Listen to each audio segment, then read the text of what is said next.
भगवान से प्रार्थना करो, अगर देना है परमात्मा हमारी किस्मत में जितना लिखा है, हमारे भाग्य में जितना लगा है, जितना मेरी किस्मत में और भाग्य में लिखा है उतना मेरा अपना देना, मुझे दूसरे का नहीं चाहिए, मेरे भाग्य का देना। मेरी किस्मत में नौकरी लगी हो नौकरी देना, जॉब लगा हो जॉब देना, सर्विस लगी हो सर्विस देना, बिजनेस लगा हो बिजनेस देना, फैक्ट्री लगी हो फैक्ट्री देना, पर खाली मत रखना। दुनिया के लोग अगर उंगली उठाएंगे तो हमारा कुछ नहीं जाएगा, तो तुम्हारा ही जाएगा। खूब शंकर की कथा सुनते थे, अब क्या हो रहा है, हमारा क्या जाएगा। और इसमें यह मत सोचना सियोर वाले महाराज का कुछ जाएगा, सियोर वाला महाराज जहां बाच ही नहीं रहा है, यहां तो कथा शंकर जी बाच रहा है। शंकर जी की कथा शंकर जी बाचे और शंकर जी सुने, तो बाचने वाला भी शिव, बचाने वाला भी शिव और सुनने वाला भी शिव। तो शंकर जी ये विचार कर लेना हमारा कुछ नहीं बिगड़ने वाला है, बोल लेना जो बिगड़ेगा तुम्हारा ही बिगड़ेगा, तुम साधो।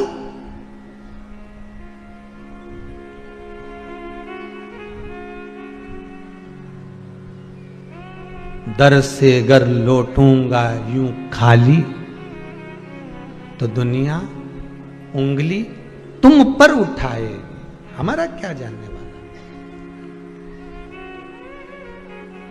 नहीं चाहिए। दूसरे का हक का अपने को जब मिलता है तो थोड़े समय में वापस चले जाता है। अपनी किस्मत का, अपने भाग्य का जब अपने को मिलता है तो वो खत्म नहीं होता, वो जिंदगी संवारता चला जाता है, आगे बढ़ता चले जाएगा। आपके भाग्य का मिलना चाहिए, मुझे मेरी किस्मत का दीजिए, मुझे मेरे भाग्य का दीजिए, जो मेरे भाग्य में लिखा है। और देना ऐसा कि मेरा भी परिवार देख लेना, 8 लोगों का है, 10 लोगों का है, 4 लोगों का है, 6 लोगों का है, उनकी भी कुछ तमन्ना है, उनकी भी कुछ इच्छा है, वो पूरी करूं। एक बार उन्होंने भी मन में सोचा था कि शिव महापुराण की कथा करवाऊं, तो मुझे जब देव ना बाबा तो इतना जरूर देना कि शंकर की कथा करवा लूं, सबकी इच्छा पूरी करूं, ऐसी कृपा कर देना, क्योंकि दास तेरा हूं, भगत तेरा हूं, तेरे इतने करीब रहने के बाद भी मुझे कुछ नहीं मिले तो मतलब क्या, तेरी कृपा चाहिए मुझे।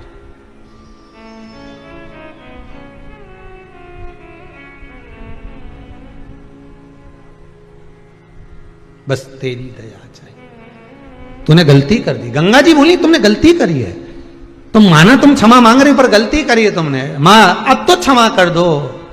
गंगा जी ने कहा, आंवला नवमी की कथा है, कार्तिक का महीना में जब शुक्ल पक्ष में नवमी तिथि आएगी तब तू आंवले के वृक्ष के नीचे बैठकर आंवले के वृक्ष में दूध का सींचन कर देना। क्या चढ़ा देना? दूध।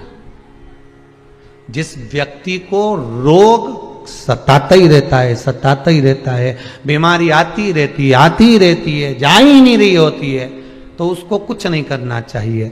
आंवले के वृक्ष के नीचे आंवला नवमी के दिन दूध चढ़ा देना चाहिए, फिर बीमारी दूर हट जाती है, व्यक्ति बीमार ही नहीं पड़ता। जिसको निमोनिया हो, श्वास की बीमारी हो, दमे की बीमारी हो, किडनी और लीवर से जुड़ी हुई बीमारी हो, उसके लिए सबसे अच्छी चीज है महाराज। चलने में हापड़ी भरा जाए, चलने में दम भरा जाए, तो आप आंवले के वृक्ष के नीचे दूध चढ़ाओ आंवला नवमी के दिन, काया ठीक होती है। तू जा, तू ये कर लेना। आंवले के वृक्ष के नीचे बैठकर जब तू आंवले पर दूध चढ़ाकर पूजन करेगी और उसी आंवला के वृक्ष के नीचे बैठकर जब तू अन्न का भाग ग्रहण करेगी, तब तेरा मुख में निवाला जाते ही वो औषधि का काम करेगा और तेरे शरीर की काया ठीक हो जाएगी। उस वैश्य की धर्म पत्नी ने हाथ जोड़ लिए गंगा मैया के मां में जाती, आंवला नवमी के दिन पहुंच गई आंवले के वृक्ष के नीचे, पूजन करी, अर्चना करी, दूध का सींचन करा, थोड़ा सा भाग मुख में लिया, वो निवाला अमृत बन गया और उसका काया ठीक हो गई, रोग मिट गया। इसलिए आंवला नवमी का उद्यापन करने वाली माताएं जब आंवला नवमी के व्रत का उद्यापन करती है तो आंवले के वृक्ष के नीचे ही ब्राह्मण ब्राह्मणी का भोजन कराया जाता है, घर के अंदर नहीं। घर के अंदर भोजन नहीं कराते। आंवला नोमी का अगर उद्यापन करना है, आंवला नोमी का अगर उजमना करना है, 5 माता 10 माताएं मिलकर अगर उजमना कर रही हैं, उद्यापन कर रही हैं, तो कहीं ऐसे जगह चले जाओ जहां आंवले का पेड़ लगा हो, आंवले का वृक्ष लगा हो, आसपास में कहीं कुछ मंदिर देवालय हो, वहां पर भोजन बनवा लो। वहीं पर आंवले के वृक्ष के आसपास में ही कहीं वहीं पर ब्राह्मण ब्राह्मणी का भोजन कराकर, चांदी का आंवला बनवाकर, चांदी का नहीं हो तो असली का जो आंवला होता है उसका दान दे देना चाहिए, पर करना चाहिए रोग मुक्ति के लिए, कार्य सिद्धि के लिए, लक्ष्मी के लिए आंवला का वृक्ष उत्तम माना गया। फिर आगे जो वर्णन किया है शिव महापुराण के अंतर्गत, व्रत शिव पुराण का जो व्याख्यान वर्णन श्रवण कर रहे हैं, वो भगवान से अगर मांगना सर्व जगत के सुख के लिए मांगो, सबके लिए।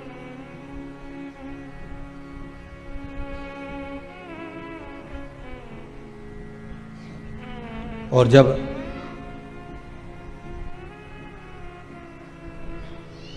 सर्व जगत के हित के लिए मांगोगे तो जीवन का सुख मिलेगा।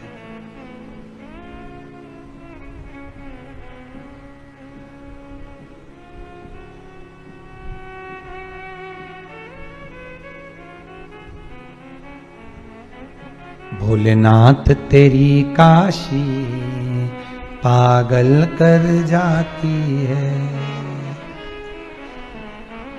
मुस्कान तेरी मीठी घायल कर जाती है। भोले तेरी काशी पागल कर जाती है, मुस्कान तेरी मीठी घायल कर जाती है। हे भोलेनाथ, हे शंभुनाथ, हे त्रिकालदर्शी,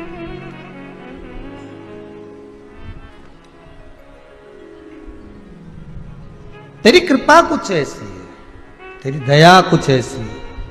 शंकर भोलेनाथ ओघड़दानी की कथा कर रही है, व्रत कार्तिक महत्तम कहता है। कार्तिक के महीने में सबसे बड़ा अगर व्रत का कोई नियम है तो केवल एक नियम सबसे बड़ा है, सुबह ब्रह्म मुहूर्त स्नान करना, और दूसरा दीप लगाना, दिया प्रज्वलित करना, दीपक लगाना। दीप दान से बड़ा कार्तिक के महीने में कोई दान का वर्णन नहीं है जितना दीप दान का वर्णन कार्तिक महीने।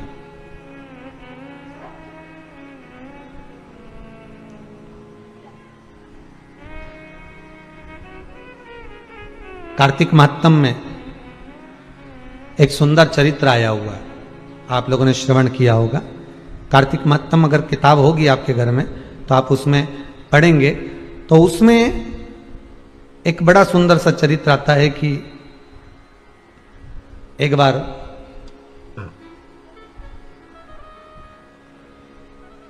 जलंधर को मारने के लिए भगवान शंकर पहुंचे थे, वृंदा के पति।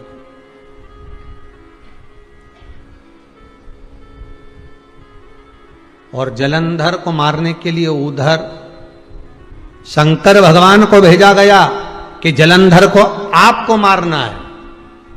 शिव जी ने कहा ठीक है, पर इसकी वृंदा जो पत्नी है इसका सात्वित्व डिगेगा तब तो जलंधर मरेगा। वृंदा का सात्वित्व डिगाए तो क्या हुआ, उधर तो शंकर भगवान और जलंधर का युद्ध हो रहा था, इधर जो वृंदा सो रही थी इसको स्वप्न आ गया। और स्वप्न में क्या देखा वृंदा ने कि मेरे पति के शरीर पर तेल मला हुआ है बहुत सारा, मेरे पति के शरीर